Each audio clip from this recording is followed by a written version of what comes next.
Well, I'd like to tell you about the time I got into a fist fight with my best friend twice in the same day, 6 hours apart. We were junior high boys, four of us, spending the night at Jesse's house, my best friend. And I just got this new Duke Blue Devils t-shirt, which I adored. I'm a big Duke fan. Well, as the night went on, there were some jokes about, how shaving cream might get administered while people were sleeping. And I hate that kind of thing, so I made it very clear that this was an unacceptable activity. In my mind, if I woke up with shaving cream on me, or especially on my new Duke Blue Devils t-shirt, I was going to be very angry. Someone was going to pay. So we all agreed that there was going to be no pranks. No pranks. Well, when I woke up the next morning, there were pranks. I was covered in shaving cream. Every part of my body covered in shaving cream. And then I looked down at the floor where my new Duke Blue Devils t-shirt was, and it was covered in shaving cream. So I did what every junior high boy would do. I ran into the next room where Jesse was sleeping, and I just started punching him in the face. Now, naturally, he woke up. Needless to say, that made our relationship rocky for the next, several hours. But we, kind of moved past it. And so then we decided to play basketball. And while we were on the court, things got a little heated, as they sometimes do. And I felt like Jesse was stepping over the line in some things that he was saying. And so I don't know why that happened, because the argument that we were in went something like, I'm better than you. And then the other person was like, no, I'm better than you. And then, no, I'm better than you. And there was those, I don't know if you guys remember these commercials, but there was like this little Anthony Hardaway. I don't know if you guys remember this, but he would say, like, you can't guard me. The Secret Service couldn't guard me. Do you guys remember these? You can't handle me. The UPS couldn't handle me. You guys don't remember those? Well, we were saying those things to each other, and I lost it. I just got really, really angry. So for the second time in 6 hours, I punched Jesse in the mouth, and he deserved it. See, there's a sense of pride in us that gave rise to these actions, a sense of wanting to be the best, the most popular, the most talented, the most revered. And we're about to dive into a text this morning that illustrates or exposes some of the same desires in the first disciples. The disciples, if you didn't know, were teenagers when they started following Jesus. Some people believe that John, the youngest, was as young as 14 years old when he accepted a call to follow Jesus. So 3 of them, Peter, James, and John, as Parker talked about last week, went up to the mountain with Jesus, and they had this incredible mountaintop experience called the Transfiguration. And they've just come down from that otherworldly, just incredible, kind of strange, kind of weird event. And here's what happens. We're in Luke chapter 9, starting in verse 37. On the next day, when they had come down from the mountain, a great crowd met him. Just then, a man from the crowd shouted, "Teacher, I beg you to look at my son. He is my only child." Suddenly, a spirit seizes him, and all at once he shrieks. It convulses him until he foams at the mouth. It mauls him and will scarcely leave him. I begged your disciples to cast it out, but they could not. Jesus answered, "You faithless and perverse generation, how much longer must I be with you and bear with you? Bring your son here." While he was coming, the demon dashed him to the ground in convulsions, but Jesus rebuked the unclean spirit, healed the boy, and gave him back to his father. And all were astounded at the greatness of God. So when Jesus comes down off the mountain, he's immediately met with a problem, as Parker discussed last week. A man in the crowd shouts at Jesus, begging for him to come see his son who's possessed by a demon. And he gives some details, like here's what happens when the demon is convulsing in him. But then he tacks on this super condemning, embarrassing piece of information about the disciples, which was, I asked them to do it, and they couldn't. I asked them to do it, and they couldn't. And it's in front of all of these people. And he says that he begged them.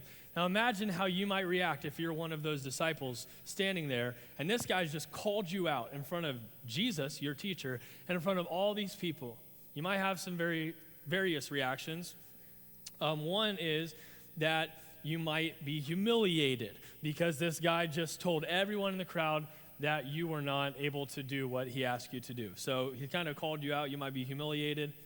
You might get defensive, right? That's kind of like the natural thing. You might get defensive. You might start coming up with some excuses, right? Like, this guy's not telling the whole story. I mean, there were some other factors there, right? You might come up with some excuses. The other thing that you might feel is insufficiency. Now remember that just earlier in this chapter, Jesus gave, and this is a quote, his disciples power and authority to what? Cast out demons. And here they've been unsuccessful. They failed. And now Jesus knows, as if he didn't already. So you know what Jesus does. Jesus says, hey guys, it's all right. Sometimes it doesn't work. It's no worries. Sometimes you just got to chalk it up to, bad day. He doesn't. Like, I would expect maybe Jesus would say something like that. He doesn't. He says, you faithless and perverse generation. You faithless and perverse generation. And this is my translation. How much longer do I have to hang out with you? What is wrong with you? You faithless and perverse generation. So then he tells the man to bring his son, and he heals him. Now, this whole situation is kind of strange because this is like if someone comes to your boss and they're like, hey, could you do this for me? Because I asked this guy and he failed. He couldn't do it. And your boss doesn't say, well, he's got a lot on his plate. He says, I know that's because he's terrible at his job, right? That's kind of like what happens here. And you're like, Jesus, what are you doing? Why would Jesus do this? Why would Jesus react like this? Let's keep reading to figure out why. While everyone was amazed at all that he was doing, Jesus said to his disciples, let these words sink into your ears. The Son of Man is going to be betrayed into human hands. But they did not understand this saying. Its meaning was concealed from them, so they could not perceive it. And they were afraid to ask him about this saying. An argument arose among them as to which one of them was the greatest. But Jesus, aware of their inner thoughts, took a little child and put it by his side and said to them, whoever welcomes this child in my name welcomes me, and whoever welcomes me welcomes the one who sent me. For the least among all of you is the greatest. John answered, Master, we saw someone casting out demons in your name, and we tried to stop him because he does not follow with us. But Jesus said to him, do not stop him, for whoever is not against you is for you. And when the days drew near for him to be taken up, he set his face to go to Jerusalem, and he sent messengers ahead of him. On their way, they entered a village of the Samaritans to make ready for him, but they did not receive him because his face was set toward Jerusalem. When his disciples, James and John, saw that they did not receive him, they said, Lord, do you want us to command fire to come down from heaven and consume them? But he turned and rebuked them. Then they went on to another village. So everyone in the crowd is inspired, they're enthralled, they're amazed, yet Jesus turns away from the crowd, turns to his disciples, and says this real cryptic thing, let these words sink into your ears. The Son of Man is going to be betrayed into human hands. But the meaning is concealed to them. They don't understand what he's saying. And this has happened to all of us, right? Somebody's talking to you, and they're talking about something. You have no clue what they're talking about, but you're like, yeah, okay, yep. That's what's happening here. See, their minds are still on what just happened.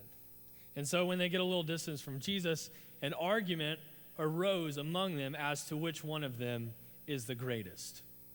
It's not hard for me to imagine how a bunch of teenagers might end up in an argument like this, because I've been in arguments like this as a teenager. I think teenage boys do it all the time, or maybe I'm just, weird. But I think this is coming from someplace. I think there's a specific reason this argument happens, and here it is. Remember that the three disciples, Peter, James, and John, were all invited by Jesus to go up to the mountain, and they've just experienced this incredible event called the Transfiguration. So that means that there were 9 disciples that did not get to go up the mountain and see this incredible experience, right? Now, according to Luke, Peter, James, and John didn't say anything about what happened on the mountain when they got back down. But the other 9 have to be wondering, why did Jesus just choose them to go? Why did Jesus choose 3, and why wasn't I a part of that 3?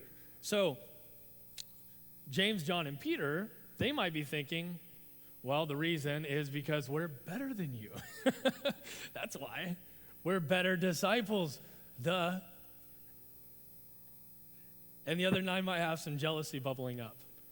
So here's what I think happened. I think this whole thing happens.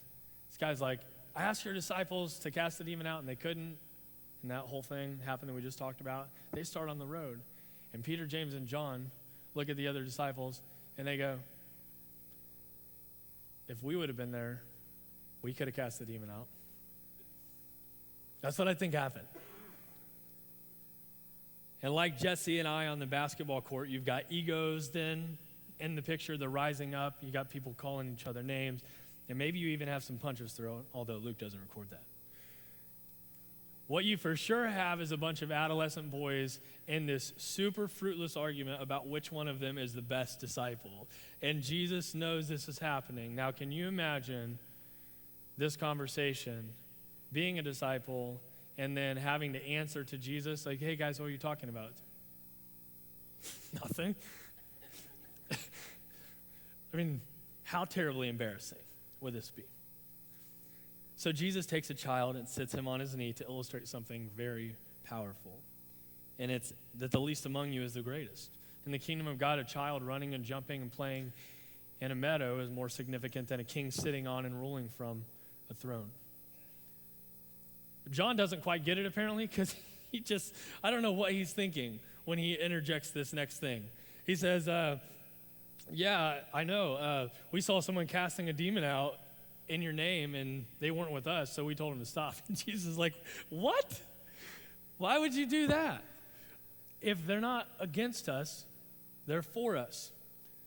And then, and I think the reason that that's interesting is because John is again hinting at that idea that because they're with Jesus, that there's something elite or different about them.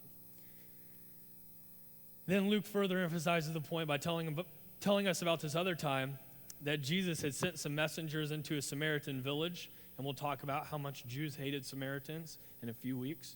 He sent them into the village to make the people ready to receive Jesus as a guest. And when the villagers refused to do it, they asked Jesus if he wants them to command fire to come down on the city and destroy the city. They asked Jesus, hey, you want us to take care of this for you? And Jesus is like, no. No, I don't. He rebuked them, which I think sounds something like, what is wrong with you? What is wrong with the disciples? Well, they're just like us. That's what's wrong with them. How do I know that? Well, because after that event, again, an argument arises as to which one of them is the greatest. And then, ultimately, they're sitting around the table, the Last Supper, and Jesus says, when are you guys going to betray me? Predictably, do you know what happens? They start saying, well, it couldn't be me because I'm the best disciple. And an argument again arises around which one of them is the greatest. See, the first disciples have this mentality which says something like they just mentioned. If Jesus has to be first, I like to at least be second. If Jesus has to be first, I'd like to be second. They're jockeying for power. Like, if Jesus didn't have to be first, they would, volunteer for that position. But since Jesus has already taken the top spot, they'll have to settle for second. It's a posture of trying to get as close to the top as possible. Jesus says, no, it's not like that in the kingdom of God. That's a posture of pride. That's a posture of superiority. That's a posture of self-service. And it's exactly the opposite posture that Jesus himself takes. The hint is in the text that we're reading, not once, not twice, but 3 times. First, Luke tells us that Jesus warns his disciples that he's going to be betrayed into human hands. Then, the second time, verse 51, Jesus points out that Jesus set his face towards Jerusalem. And then he repeats that. That's the third instance. He repeats that in verse 53. Jesus set his face toward Jerusalem. You're like, what does that mean? Why would he say that? Well, what's going to happen in Jerusalem? The public humiliation of God himself is going to happen there. The mocking of the King of Kings will happen there. They'll put a crown of thorns on his head. They'll wrap him up in a robe. They'll hand him a staff, and they'll bow down in fake worship to him. They'll spit on him. The beatings will happen there.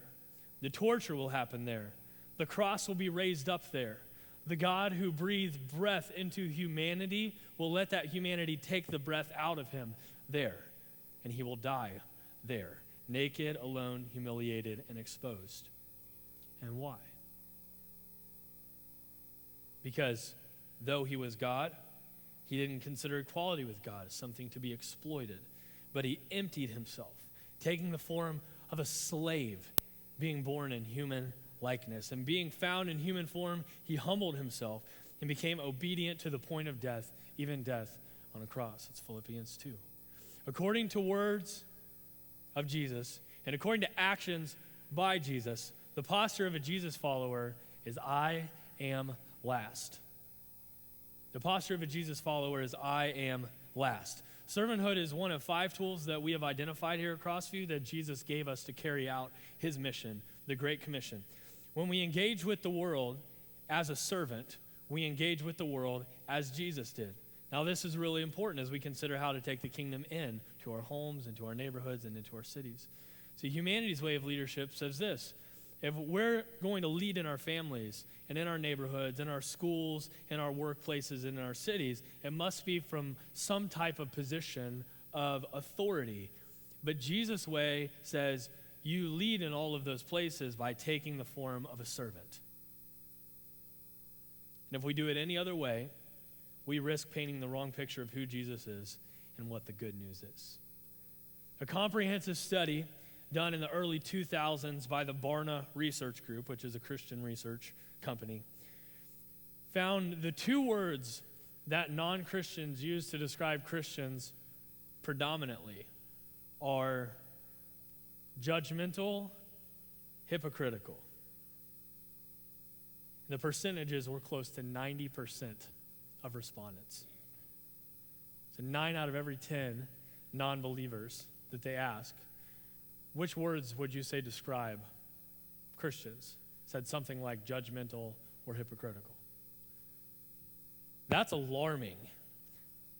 Of course, we can look at something like that. We can justify it. We can say we've been untreated fairly by the media. We've been represented by people who claim to be Christians but really aren't. But perhaps this type of finding should be convicting. Perhaps it should lead us to further examination of how we interact with the world. If all Christians engaged with the world as Jesus did, do you think we would be accused by such a large percentage of people of being judgmental actors? I don't think so.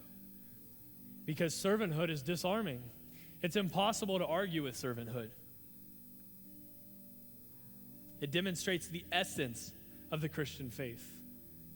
It is what Jesus did as he came here. As ambassadors of Christ, as couriers of the good news, it's imperative that we paint the right picture by taking the form of servants as Jesus did. Now, this is nothing less than accepting that call of Jesus that we just read about 2 weeks ago, which is this: if anyone wants to come after me, he must deny himself, take up his cross, and follow me. C.S. Lewis would say this: we're called to live a resurrection life. That's the life that people see and they look at and they're like, that's different. It's a different kind of life. We're called to live a resurrection life. But he says, nothing in you can be raised to life that has not first been put to death. That's what Jesus is inviting us to, a life of laying ourselves down.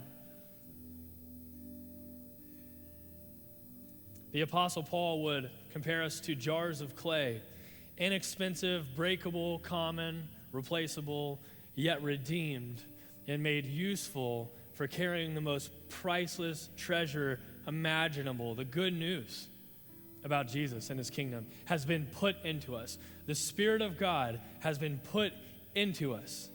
It's because of Jesus' servanthood that that's possible. It's because of Jesus' servanthood that we are redeemed. And it's through servanthood that God uses us as vessels to bring that redemption to others. Now, God has you somewhere, and you're the only person he has there right now to do what he wants you to do. Let me say that again. God has you somewhere right now, and you're the only person he has there right now to do what he wants you to do. There are people in your environment that need to see tangible evidence that Jesus is real, that the kingdom is real, and you are that tangible evidence. Engage with the world the way Jesus did as a servant. Wash their feet.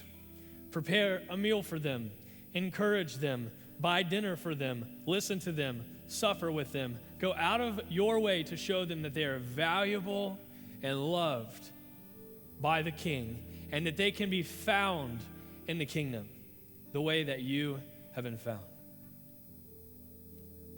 So that they may too one day join in singing that incredible lyric written by John Newton some 240 years ago. Amazing grace, how sweet the sound that saved a wretch like me. I once was lost, but now I'm found, was blind, and now I see.